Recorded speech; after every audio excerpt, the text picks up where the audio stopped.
ข้าพเจ้าผิดพลาดไหนการบ่หนีนั่นหมายความว่าเจ้าหักพี่หักน้องหักลูกหักเมียเจ้ากำลังมีความหักเจ้า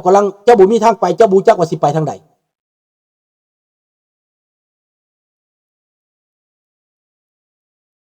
นั่นแหละมันว่าพญาลิ้นการพาตีนแดงสิมาปกครองเมืองว่าซั่น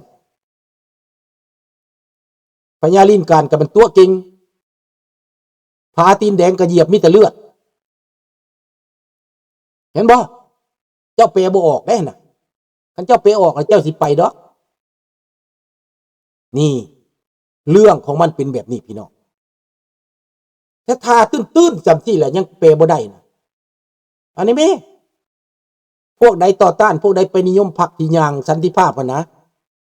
ให้มาต่อสู้กับข้าพเจ้าเด้อพวกใดที่ว่าไปหลงหั่นน่ะข้าพเจ้าเปิดเห็นแล้วว่าพระดวงตามิ่งศรีสุพรรณเป็นผู้ที่ว่าอยู่ในคณะออร์แกไนซ์เขาพระดวงตามิ่งศรีสุพรรณนี่ตัวเอาวัดไปเป็นของตัวเองนะ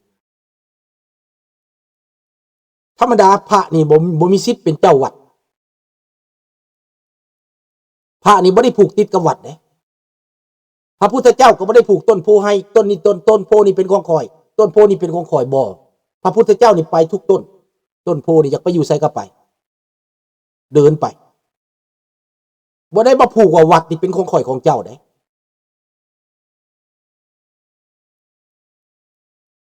ลุงประเทศลาวเป็นแบบนี่ย้อนมันเป็นฟ้าลิขิตลุงถึงเวลาจะเลินก็เจริญดอกลุงบ่ต้องซีเรียสหยังบ่เป็นหยังลุงบ่ซีเรียสดอกแต่ว่าเฮ็ดหน้าที่เต้ลุงบ่นอนเฉยๆลุงบ่เฮ็ดคือผู้บางคนนอนท่านะนอนรอท่าสันติภาพนอนรอท่าตายน่ะน้องบ่เฮ็ดถ้าตายไปก็ยังมีความเว้าของลุงเว้าไว้อยู่ยังฝากไว้กับลูกกับหลานอยู่ยังฝากความในใจไว้อยู่บ่เสียดายเฮ็ดแล้วบ่เสียดายบ่กินแหนงอีกสบายเดอะเฟิร์สคลาสผมอยากรู้กลุ่มเจ้าฟ้าที่อยู่หลัง75ตอนนี้เป็นยังไงครับยังมีชีวิตอยู่ครับอยากไปเบิ่งกระเบิ่งในลุงเอาลงอยู่ดิแต่มื้อนึงนะถ้าว่าเพิ่นได้กลับมาน่ะบ้านเมืองก็สิดีขึ้น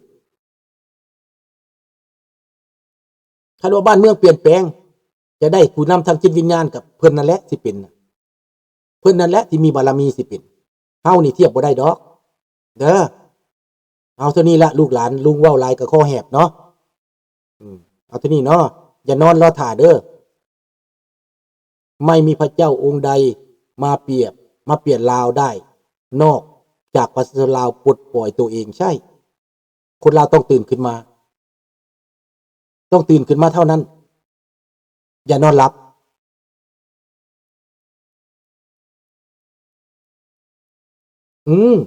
หลายคนก็เป็นแบบนั้นแต่อย่านอนท่าเด้ออย่านอนท่าลาวนอกเฮานี่มันมีหลายอยู่แล้วในโลกนี่นะนี่สินนั่นปลดได้ง่ายถ้าคนลาวนอกมาเนี่ยแต่คำบักทองรุ่นนี่บ่ได้ดอกต้องเป็นคนลาวนอกเสี่ยวซ่านลาวนอกมาจังได๋เพราะจริงไผเชื่อก็เชื่อไผบ่เชื่อแล้วก็แล้วแต่คันบ่เชื่อก็ให้เขาอยู่นอกนี่แหละเขาพัฒนาประเทศแคนาดาเขาพัฒนาอเมริกาไปดีกว่า